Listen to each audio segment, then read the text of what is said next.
Ganito naman ang gawin mo sa cornstarch. Ito po ay no-bake at walang itlog.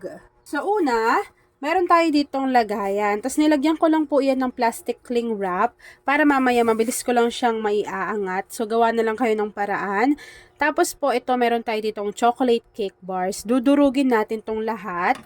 So bali ang gagawin natin dyan, itong cake bars natin, dudurugin po natin to dito sa ating kabilang lagayan. Tapos, ang gagawin natin dyan, i-flatten natin dito sa ilalim, pati dito sa gilid. So, yun na yung nagawa ko. Tapos, set aside ko lang to. Pwede nyo siyang ilagay sa chiller para hindi siya mas mabilis matanggal sa inyong lagayan. Tapos, gawin na po natin yung ating mixture. Para naman sa ating mixture, kakailanganin po natin dito ng 1/3 cup ng cornstarch. Siguraduhin po na hindi pa nakabukas yung apoy sa ating kalan. After nun, kakailanganin din natin dito ng isang sachet nitong Mino Magic Buko Flavored Jelly Powder. So, ilagay nyo lang yan dyan lahat.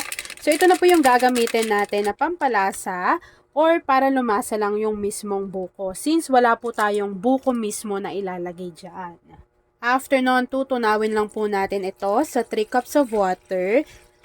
Yan, para hindi lang namumuo yan sa bottom ng ating pan. Kakailanganin na rin po natin dito at least half teaspoon ng vanilla essence or vanilla extract.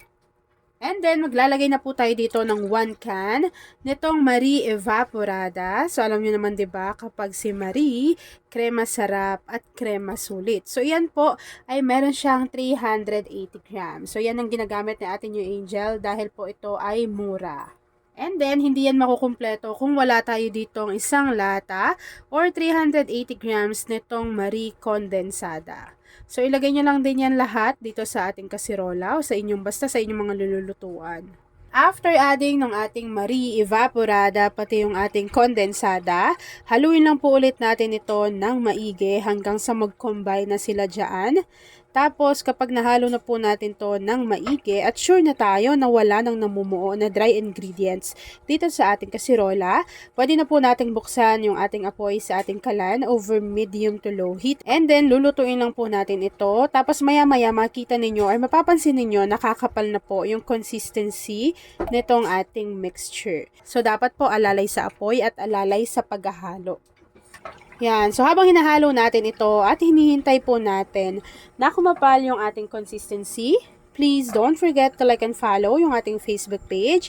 Kusina ni Angel, kung meron ka ring Instagram, paki-follow na rin ako doon. Kusina ni Angel, kung gusto mo namang matuto pa ng iba pang mga recipes, o kaya naman gusto mo mag-share ng mga niluluto mo everyday, pwede kang sumali sa ating Facebook group. Andiyan lang po yan sa ating Facebook page. Kapag napansin nyo po na medyo kumakapal na yung consistency ng ating mixture, pwede na nating hinaan yung ating apoy sa ating kalan. At maya-maya po kapag halos wala na pong liquid ingredient dito sa ating mixture, ayan, kapag medyo nakuha na natin yung tamang consistency, isasalin po natin to directly doon sa sinet aside natin kanina na merong cake bars. Dahil po mabilis itong mag-set or mag-firm. Tapos, isalin agad natin to dito para maiwasan na mamuulan siya dyan sa bottom ng ating pan. Ayun na, nakita nyo yon. Dapat mabilis kayo magsalin yan. Kapag naisalin na natin yan dyan, hihintayin po natin itong mag-set, mag-firm, lumamig. And then, ipapakita ko na sa inyo kung ano yung natapos nating easy dessert recipe. At ayun na nga mga kakasina, kapag napansin nyo po, nakusa na siyang natatanggal or naa-unmold dyan sa ating lagayan. Meaning, malamig na po yan, nag-set na. Transfer ko lang to sa aking lagayan. Tapos, ipapakita ko na sa inyo kung ano yung natapos nating easy dessert recipe. Grabe!